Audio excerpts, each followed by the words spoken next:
health supply chain.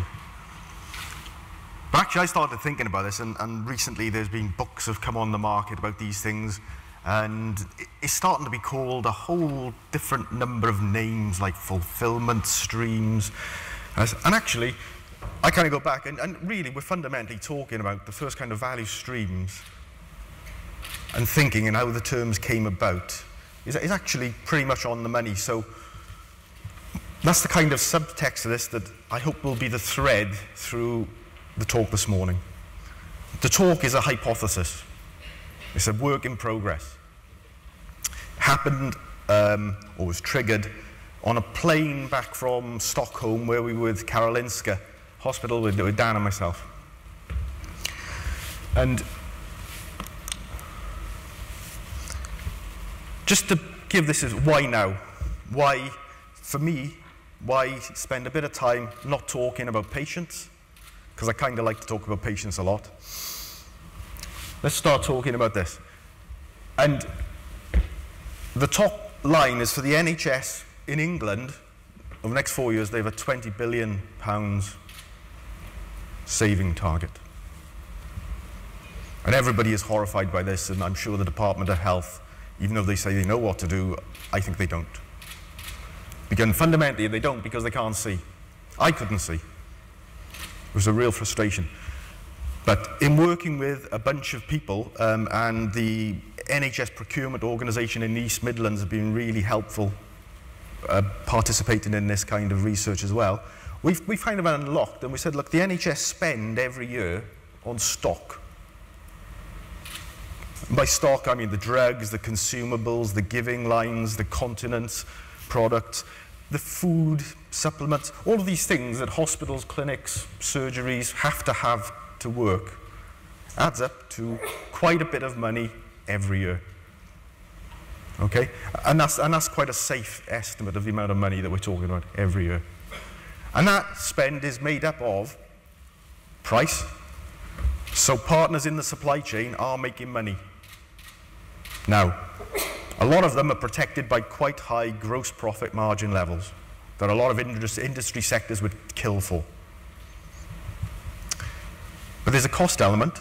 But within all of this, because of the global nature of the supply chains and the length, it's very complex and it's very difficult to see what's going on. So I thought, let's start. Let's try and engage a bunch of friends from previous experiences, previous companies, to start to try and understand this problem a bit better. So I thought I'd simplify or simply draw my kind of overview of a generic supply chain into health. Okay? And as I kind of looked at it, you can see you've got the end users, and there's many thousands of those, I would say, even in the UK, through some sort of distribution, transport, logistics setup, which may have multiple organizations in, through back to manufacturer and to the manufacturer's tiered suppliers. And within that, there is a bunch of automated electronic sales ordering systems. I haven't put on there the actual activities of the sales forces and the marketing functions within companies who actually have a key role in actually amplifying the noise in this entire value stream. But as I looked at it, I actually discovered this is actually the story of my career since I graduated from engineering school. And for many years, I spent working with manufacturers in the pharmaceutical industry, medical device industry, well, 12 years of Johnson & Johnson. So this one in particular is I put down forecast. And again, with respect to all companies who are part of these chains and manufacturers as well, you know, forecasting is push. So I hear a lot of people extolling about lean and we've done this and we've done that and blah, blah, blah. But actually, fundamentally, underneath it all, it really is all just push. And it's a case of you make bets. And you have lots of variables and make bets. Some of them are good, some are bad. And usually, though, what you see as you walk along this place is you see triangles, you see stock everywhere. And it's quite frightening, the amount. But then, after Johnson & Johnson, my latest 7 years has been working in hospitals. The end user, ultimate customer, the definer of value. And actually, what I found here, thinking back to what I'd seen before, was actually in that system, and we're talking about stock, but actually it's parallel with patients. There's very little control or planning. Instability would be the thing I would describe, the thing I see every day. And yesterday's workshop, we were talking about instability and actually how instability must be tackled first. Okay? So, within a hospital wall, actually, it's almost like there's a whole regional distribution centre in each hospital. There can be 60 to 80 discrete stock drop-in off points, ordering systems within a hospital. Each ward is trying to hold up to 400 line items of stock within the ward, with the patients, with the nurses, with the doctors, with the notes, with the IT. They were never designed for it. When you actually look at the amount of it, there was weeks to months worth, sometimes years. There was one particular surgery ward, there was 10 years worth of a particular item. There was one hospital who completely depleted the supply chain of temperature probes because they got the ordering wrong. But they had no way of feeding it back. So we started, and at this point I have to say, this is where, instead of look forward in anger, it's almost like, for me, it's back to the future. Because way back in 2006, we actually did some experiments and we discovered some quite interesting things in hospital. And this is when, at the time we thought it started with a glove. So quite simply, because we couldn't track every SKU or every line item product, we looked for representative samples. And we started with sets of non-sterile gloves that everybody uses or should use with the patients each time when they're disposable and they're thrown away. So, and remember, Ian's talked about the first two loops, the manufacturer and supply type side of it. So this is now within that end user loop. So it's first distribution center to end point.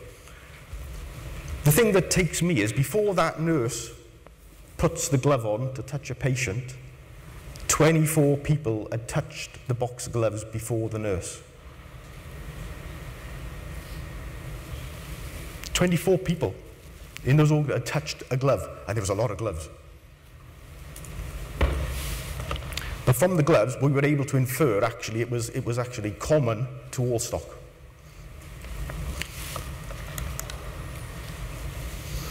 Some system, this is quite a tidy. This is after some notion of workplace organisation has gone on.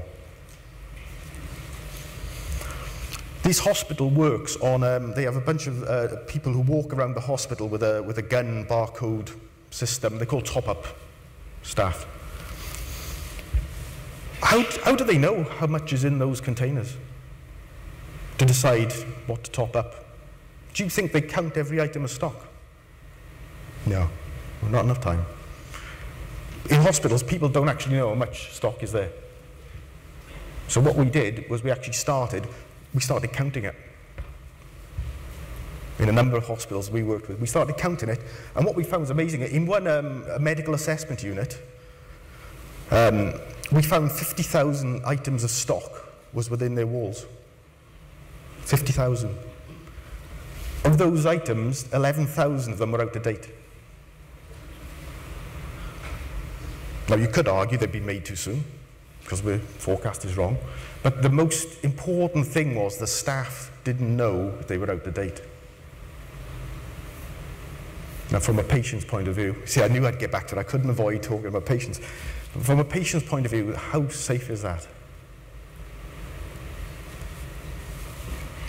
So when we were doing this, we were doing it from a patient safety angle and a staff frustration angle of having the right things in the right place and right quantities.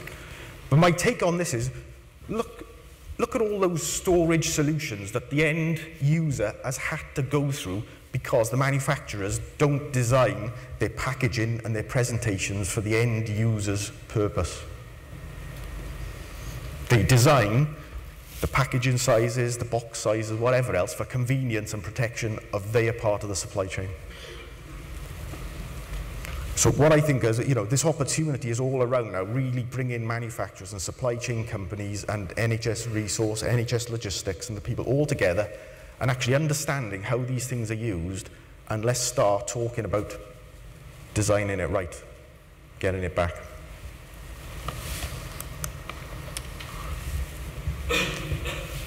I showed this one as an example because this here, that's the actual end user size of that particular item, and that's a vomit bowl. Okay?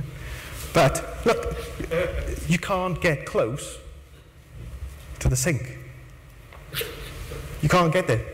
And that's another problem, again, in the wards. They equate storage solutions either to these letterbox systems, which are inappropriate, because actually most of the storage is air, not items, or they go for the kitchen approach. So it looks like a kitchen, with lovely worktops and cupboards. Anyway, things are saving, so. Yeah. Actually, another frightening thing at this point we found was that the cupboards with locks, which had keys in to be safe, not one of them was ever locked because the staff couldn't find the keys. And it's hardly surprising. So we thought, whoa, this is the medical assessment we talked about. So look, you can see 30% of the total area of that ward is taken up by stock, which is inappropriately packaged. And the staff have had to break that bulk of a stock, which is usually done in a supply chain, and put it into little baskets and whatever they can find to put the stock. Lots of work. One of the biggest complaints of staff in hospitals is that they don't have enough space, they can't find things, and it's a pressured work environment. Well, actually, yes, of course it is, with those types of approach. So we thought we can do something different. Very simply, that's all we did. When we counted up the stock and looked at what was there over a amount of time, we just actually worked out the purpose of the stock. What was it supposed to be there for? Was it for normal patient consumption, average? Was it because of common cause, things that were in the system, variation? A diarrhea and vomiting outbreak is an example of that, it happens all the time. Or was it something special? So just by sorting, breaking apart the batch of just stock is stock into 3 systems, had impact beyond what we kind of expected. But the waiver was, within that sort, is that to set the stock levels on the ward, we wouldn't go against the lowest pack size of the product that we were getting, because that was just creating more work for the staff. So actually, what we thought was, we might hold more stock of some items, but actually it would be far better. And interestingly, in Florence last week, we were talking with Pierluca, and he was saying he only wanted, he wanted 1 cannulation item. His regional distribution centre sent in 10 because that was their minimum order quantity.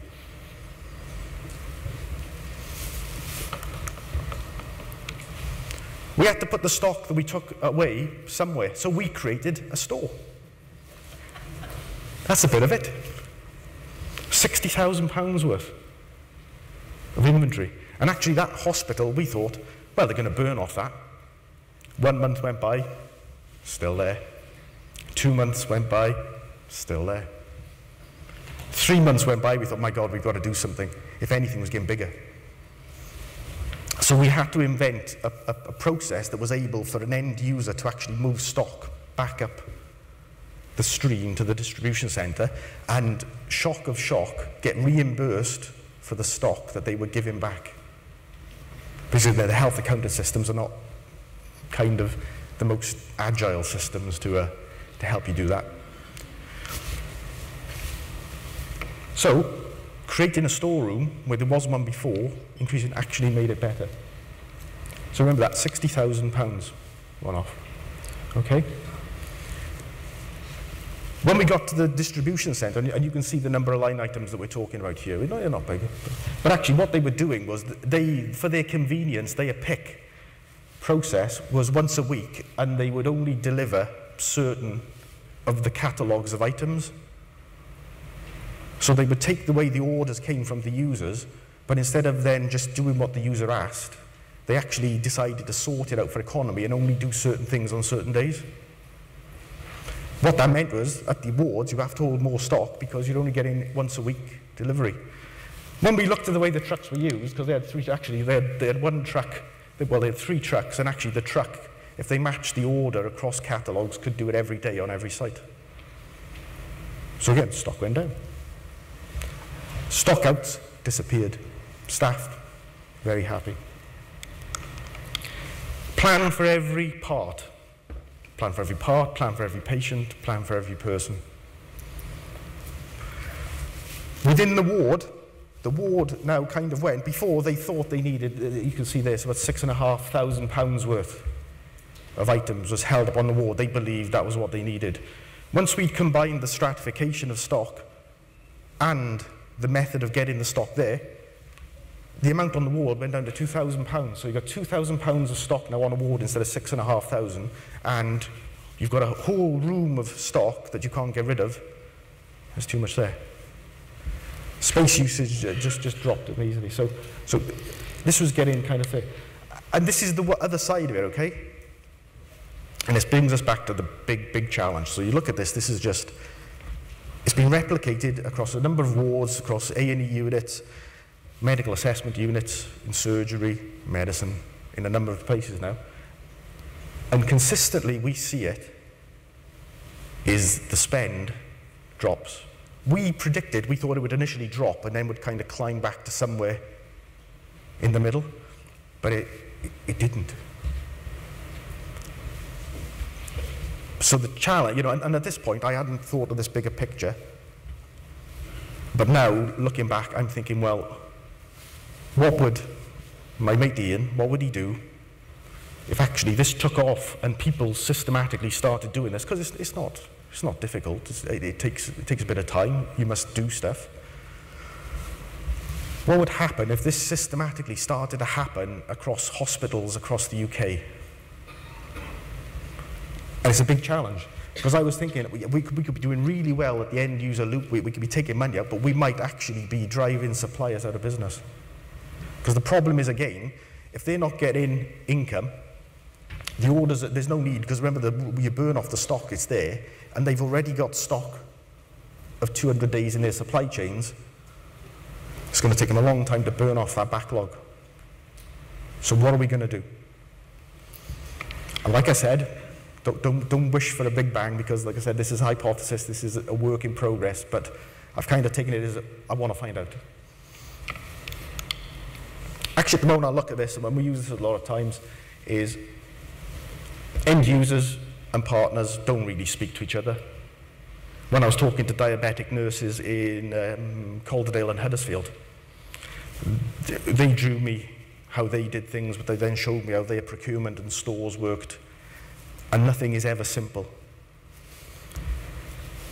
So what I'm saying is, the start of this is to try and find a bunch of people who are engaged of going from this, okay,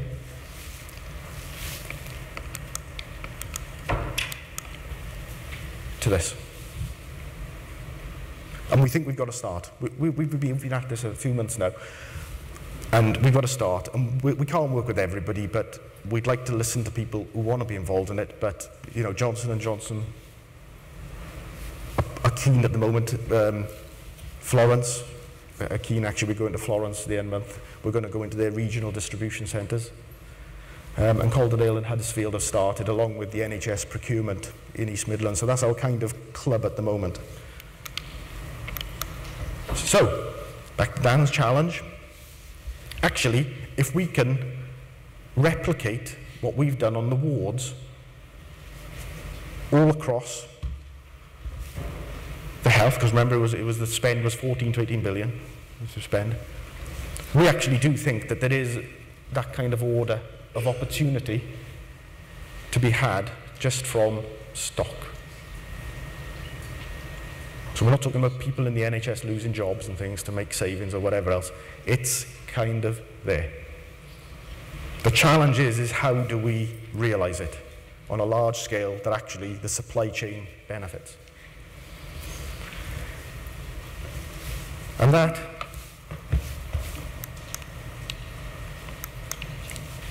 that's my story. Thank you very much.